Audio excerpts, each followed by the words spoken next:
from the short run to the long run. Now, we have to remember that the theory I just developed depended on the idea that we were in the short run, especially from the side of the firm, but generally in the short run. And that meant sometimes the firm produced at a profit, sometimes it produced at a loss, and sometimes didn't produce at all.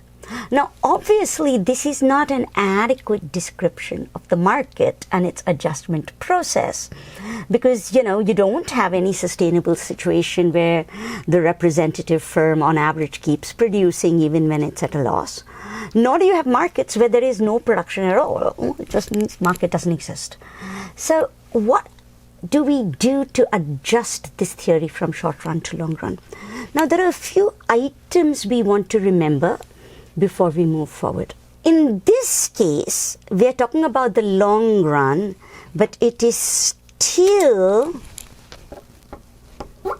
partial equilibrium. It's adjustment in a single market. That's the key here. So it's long run in a single market. So it's still partial. So it's not the long run we have in mind when we do macro or we talk about the long run where we're talking about all markets adjusting. We're talking about long run just in terms of enough time for adjustment inside one market.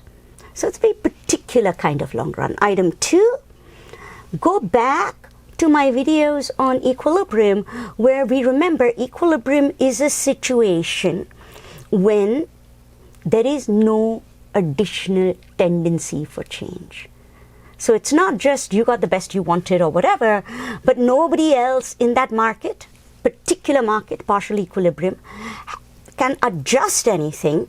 So there is no further change in the market, and this is where it's going to end up. Now, this is important when we add to it the other thing I pointed out, which is that for equilibrium to take place, you can't just go where curves cross. You have to think about who is the agent who will initiate the change that will cause the change in the market. And if you remember, when we talked about this, I pointed out the agent who initiates the change usually is the firm. I can't go to the firm and say, hey, why don't you use a different technology? The firm is the one who makes that decision, right? I can't go to the firm and say, hey, I think you should lower your price. The firm is the one that views profits, losses, things like that. Is there enough? Like, is there a shortage in the market? Can I afford to raise the price? Things like that. So this means that our short run to long run discussion in our single market, partial equilibrium, is going to be very heavily dependent on firm behavior. Which is why there is no two theories of short run and long run from the consumer side. Consumer's a price taker. They got their budgets.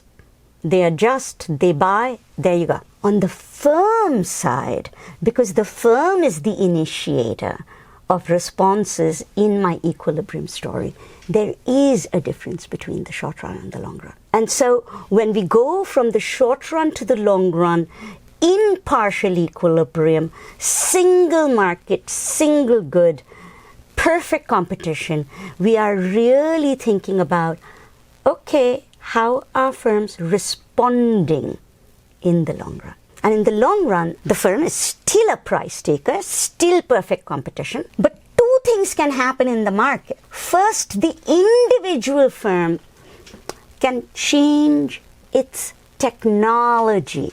So if right now I'm stuck with a loss or I'm not making the best profit I can, if I look at the market and I look at my production process as an individual firm, I can decide to change how I produce. I can decide, yeah, I'm going to still do my dog grooming business, but I'm probably not going to do this rental at $2,000. I'm going to change my rental. Maybe I'll take a rental somewhere else. Maybe I'll just get one of those mobile grooming thingies where I don't have to pay rent. So I can change technology.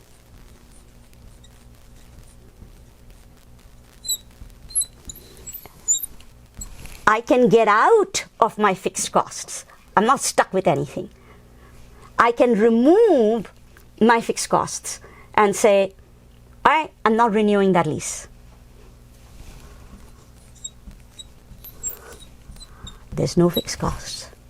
There's only total costs, which are the same as variable costs. So from the side of an individual firm, these two things can change, which means I have to rethink my cost curves.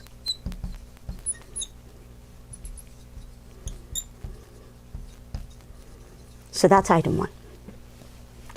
Two,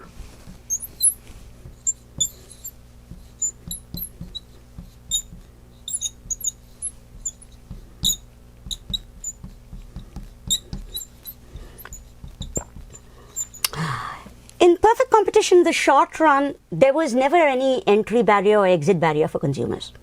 You got the money, you come, you buy the stuff. You don't want to buy it, don't buy it. There's no barrier, right? But in the short run, for firms, there are entry and exit costs. For a firm, if I want to enter the market, I need to figure out if I can get the inputs, the technology. Is it worth my while to go do this rental, blah, blah, blah.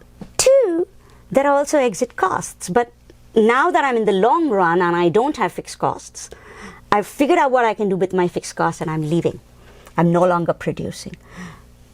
So in the long run, the total number of firms in the market will change based on firms entering and exit due to profitability.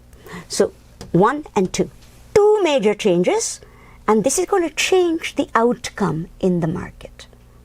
So let's figure that out.